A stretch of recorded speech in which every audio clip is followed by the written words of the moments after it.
আমার বুবু মমতাজ কোথায় পালাইছে, আমার বুবু মমতাজ কোথায় পালাইছে।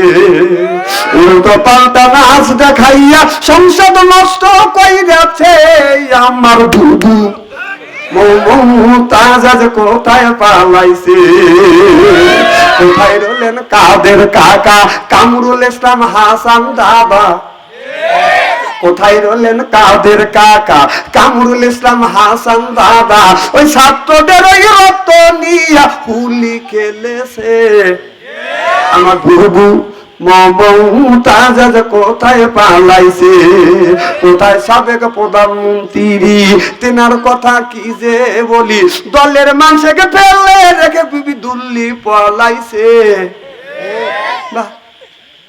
দুনিয়ায় তৈরি থেকে এ পর্যন্ত দেখেন কোন নেতা নেত্রী, কোন নেতা আপনার জনগণে ফেলে দিয়ে ও মামুর বাড়িতে পলাইছে কেউ। এ কলঙ্কি করছে, ইতিহাসকে কলঙ্কিত করছে। এমন দলই করো যে তোমাদের সাগরে বাসা দিয়ে দিল্লি যা মামুর বাড়ি কলা খাচ্ছে, গুমনিতে ঠিক মতোই খাওয়া লাগছে। শোনেন, ডক্টর ইন্নুস যতদিন আছে একদিন খালি দোয়া ইন্নুস পড়তে থাকো। আমার কথা বোঝেন কিনা বোঝেন আল্লাহ জানে। ডাক্তার ইন্নুস যতদিন আছে একদিন খালি দোয়া ইন্নুস পড়তে থাকো। যদি নির্বাচিত সরকার আসে, যদি ইটের বেল দিয়া থাকো, পাথরের বেল খাওয়া লাগবে। বিশ্ব দুদিন হয় অপেক্ষা কর। বছর হুন্ড দিছে, সেই হুন্ড সরি আবার বোক পিছনে চড়ায়, তোর লজ্জা করে না? ছোট লোকের বাচ্চা কুত্ত, ঠিক কিনা বলো? খুব কি খারাপ লাগতেছে আমার মায়ের। আমার দেখবেন জামাই মাগুরা ডাঙ্গা থেকে, যখন এই মাগুরা ডাঙ্গা থেকে বাজার শ্বশুর বাড়ি আপনার শ্রীকোলা মরে যায়, মাইকোর দরজা খুলে জামাই যখন বাকে রোমান দিয়ে নাচছে, অমনি কুকুর এসে বলতেছে, কে তুই এইরকম মুখ দেখে? সব বড় যাত্রী আসছে, মুখ খোলা, আর তুই কে মুখ দেখে আসছিস? তখন জামাই রোমালটা শর্ট করে সরায় খায়, আমার রসিলে করে খাস, আমার তো ভোট। কুকুর আগে পেট ভরে খাওয়া লিছে, ওর তার খিদে নাই। কে জামাই যে তাকে রোমান দিয়েছে, ধান তোমাকে বলছে, তুই কে? হ্যাঁ, তোর তো চিনি না, এই সব ব্যাগ চিনতেছি, এরা রুমাল সেরা আসছে, তুই রুমাল মুখে দিয়ে আসছিস। তখন বর বুঝতে, আমি হলাম বর, আমার রসুলে করে খাস, আর আমার কষ। কথা কি বুঝতেছে? খুব কি খারাপ লাগতেছে নাকি? এভাবে যদি ঘন্টা খানি আলোচনা করি, শোনার জন্য রাজি আছেন? হাত তুলে দেখান তো দেখি, রাগ করবেন কারা কারা? না বুঝেছে, আপনাদের মন মানুষতা ভালো আছে। যারা হাত তুলছেন, হুজুর তুলছে তাই বুঝে তুলছেন, আর যারা তোলেন নাই, বুঝে তোলেন নাই, অতএব দুই দলই ঠিক আছে।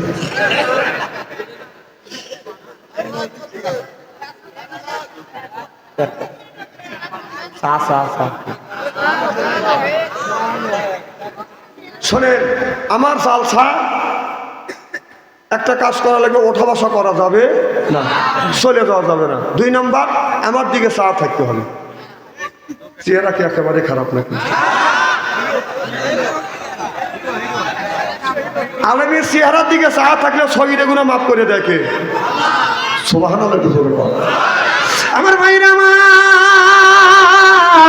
আল্লাহর নবী বললেন, জিবরাইল রে, ওই দিন আল্লাহ কি দিয়ে আমাদের খাবার খাওয়াবে? এতগুলি বড় রাত্রি যাবে, এই বড় রাত্রিকে কি খাবার দিবে? এবার আল্লাহর ফেরেশতা জিবরাইল আলাইহিস সালাম বলে, সমস্ত মানুষকে পেট ভরে আল্লাহ খাবার খাওয়াইবে। খাবারটা কি হবে? জিবরাইল আলাইহিস সালাম বলে, ইয়া রাসূলুল্লাহ, ইয়া হাবিবাল্লাহ, এই খাবারটা হবে আপনার তামাম পৃথিবীর মাটির নিজাজ দিয়ে, অর্থাৎ মাটি দিয়ে আল্লাহ রুটি বানাইবে। আল্লাহ নবী বললেন, জিবরাইল, মাটি আর বালি দিয়ে আল্লাহ আমার উম্মতকে রুটি বানাইয়া খাওয়াইবে। এটা না কাঁদো, এখানে বালি বালি লাগবে। জিবরাইল আলাইহিস সালাম বলে, ইয়া রাসূলুল্লাহ, ইয়া হাবিবাল্লাহ, এই দুনিয়ায় আম তৈরি হয়েছে মাটির দ্বারায়, লিচু তৈরি হয়েছে মাটির দ্বারায়, কাঁঠাল তৈরি হয়েছে মাটির দ্বারায়, ধান তৈরি হয়েছে মাটির দ্বারায়, টমেটো তৈরি হয়েছে মাটির দ্বারায়।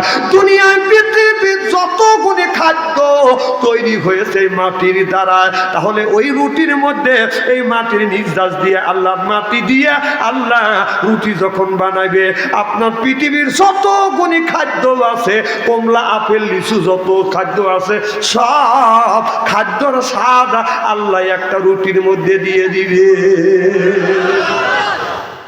যে জিনিস একবার ভালো লাগে সে জিনিস বারবার করে খাইতে ইচ্ছা হয়। তাহলে পৃথিবীর সব খাদ্যর স্বাদ যদি রুটির মধ্যে দেয়, আপনারা কয় পিস করে খাবেন? 10 পিস।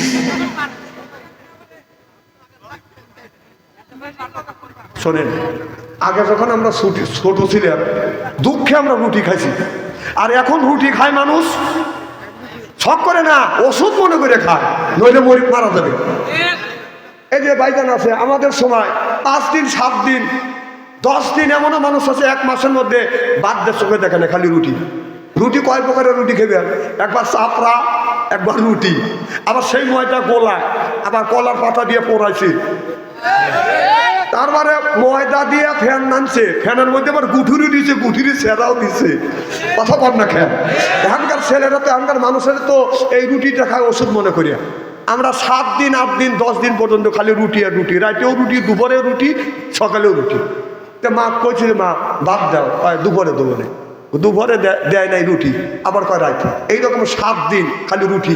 রাগ করে কম নানার বাড়ি চলে যাবো, যা নানার বাড়ি যাই ভাত খাবো। জ্যৈষ্ঠী মাসা রোদ মাথায় নিয়ে নানার বাড়ি গেছি। নানি আমার দেখে বলতেছে ভাই আইসে, ওরকম হ্যাঁ। আর আমার মামানি বলতেছে, ও বৌমা আমার ভাই আছে, 2 হান রুটি দেয়। কম ও রুটি তুমি আমার আগেই এসেছি। হাসেন না ভাই, হাসেন না, হাসির কথা না।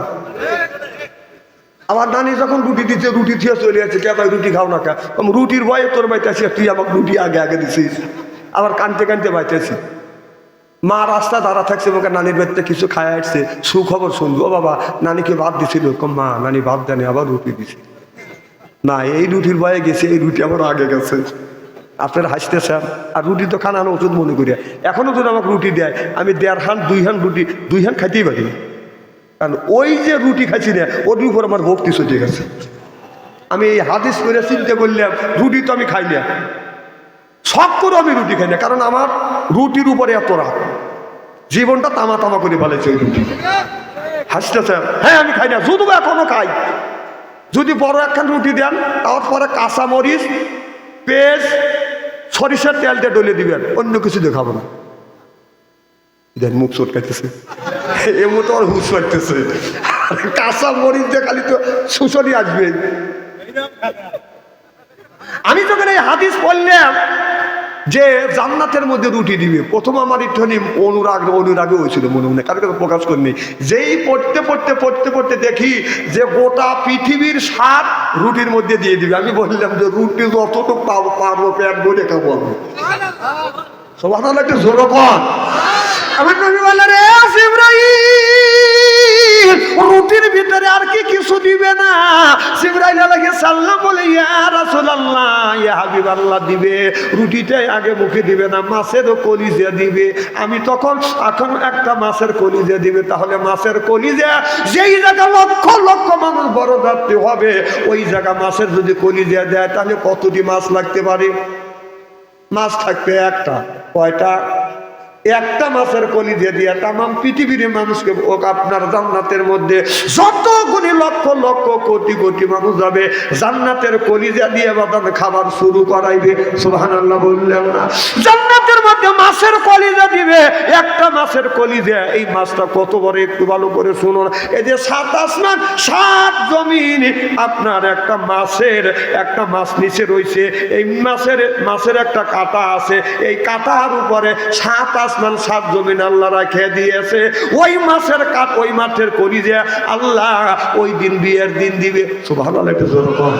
তাহলে 7 আসমানের 7 আসমান 7 জমিন ওই মাছের কাঁটার উপরে দাঁড়া আছে এই পৃথিবীতে।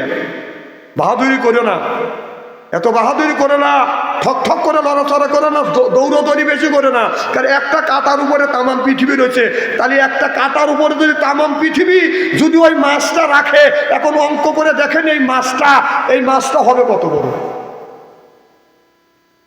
অনেক লোক কয় দেয়ার ইজ নো গড, আল্লাহ বলতে কেউ নাই। যে আল্লাহ মানে না ওই লোকটা এক নাম্বার তার সেরা। কি সেরা?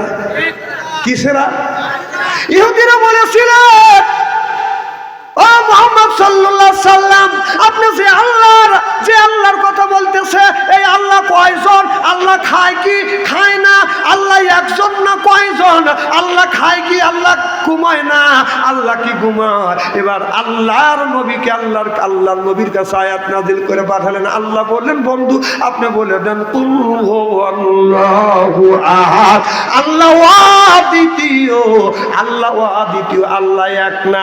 এক যদি বলা যায় বাদান দু হয়, আর দুই যদি বলা যায় বাদান এক বললে বাদান দুই আছে, ওয়ান বললে বাদান টু আছে। কিন্তু আল্লাহ বলতেছে কুল হুয়াল্লাহু আহাদ, কুল হুয়াল্লাহু আহাদ যদি বলতো তাহলে সানি হইতো, এক হলে দুই হয়, ওয়াহিদ হলে সানি হয়, টু ওয়ান বললে টু হয়। এই জন্য আল্লাহর ওয়ান নাই, আল্লাহর ওয়ান নাই, আল্লাহর এক নাই, আল্লাহর সানি নাই, আল্লাহ হলো দ্বিতীয়। কুল হুয়াল্লাহু আহাদ, জিল্লাতান আল্লাহু আকবার।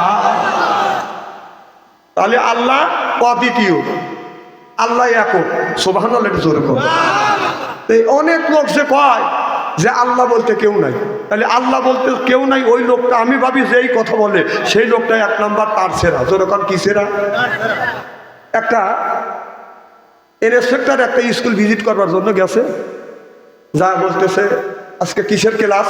যেই ইন্সপেক্টর ঢুকছে সব ছাত্র শিক্ষক দ্বারা গেছে। বললো বসো। আজ কিসের ক্লাস? করে অঙ্কের ক্লাস। করে ভালো দিনই আছে। আচ্ছা বলো তো, তোমরা অঙ্ক করে দেখো তোমার বয়স কত? আচ্ছা আপনারা বলেন, কোনো মানুষের অঙ্ক করে মানুষের বয়স বাই করা সম্ভব?